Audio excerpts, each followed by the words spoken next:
Hello, my name is Melissa Whitmer. In this video, I'm going to demonstrate how to create a Canvas quiz question using the drop-down box feature. So first, let's take a look at what this looks like on another quiz. So in a course, this is my statistics course, they're doing a hypothesis test, and I want them to express the claim in symbolic form. So this was a perfect type of question where the students are going to input different options here, and I want them to select from some choices for each of these options. So if you look at the way the question appears, I'm using 3 reference words because I want them to have 3 drop-down boxes for a symbol, an operator, and a value. So I'm going to show how to construct a question like this if you want to set up a question for your quiz with drop-down boxes. So you create a new question, and then from the drop-down box choices, you can do multiple drop-downs. Now, even if your answer only is going to have 1 drop-down, you can use this option. You'll just have the 1 reference box, but it does work for multiple as well. This is very similar to how you would build a question with fill in multiple blanks. You're going to use brackets with your reference words. Okay, so I'm going to go ahead and grab that question and bring that over so we can see how that is built.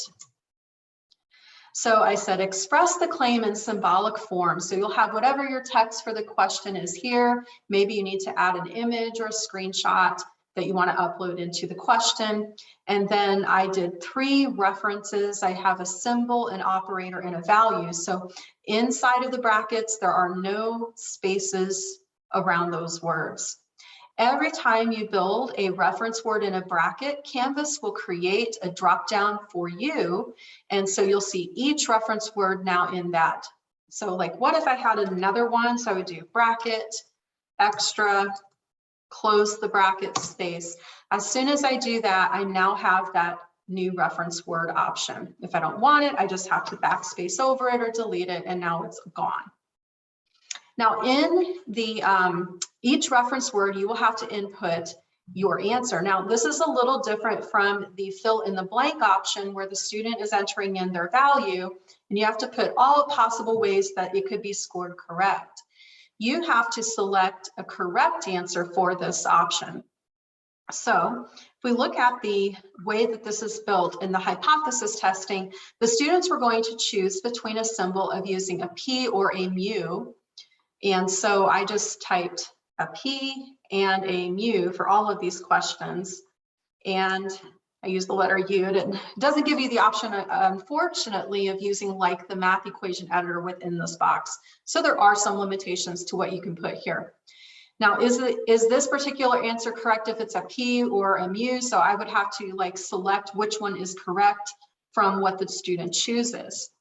Now let's do the operator. So I did for the operator for the hypothesis test, I think this was setting up the claim statement. So I had a less than, a greater than, an equal, or a not equal. So right here, this would be like not equal is what that should say. There is a possible answer, so let's update that. Okay, so I have less than as a possible answer, greater than, I'm gonna add another, equal, add another, not equal. Okay, and so select what your correct one is. You got these possible answers. Click on the green arrow to tell which one was correct. So maybe on this one, equal was correct. So it says this is the correct answer. These are possible answers that the student will see displayed to them, but the correct answer is the equal. All right, so now let's put in the value. So the value on this one was coming from the hypothesis test question. And it was 2 different options that I pulled from. So these came from that question there. So I'll just go ahead and type these over. But you can build this with whatever you want your choices to be. And so my correct answer is the 0.55, not the other one. On this one, I didn't put an answer key on it, but you could. So you could do the blue box here to do general comments. So let's update the question. I'm going to drag that up.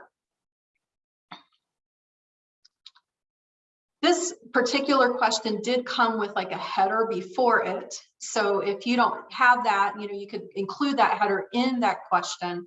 It just depends on what you're asking and how you want to format that.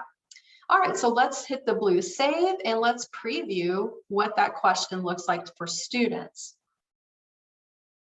Okay, so here's how that question appears. Express the claim in symbolic form. So I have these 3 boxes. So I'm going to select my symbol.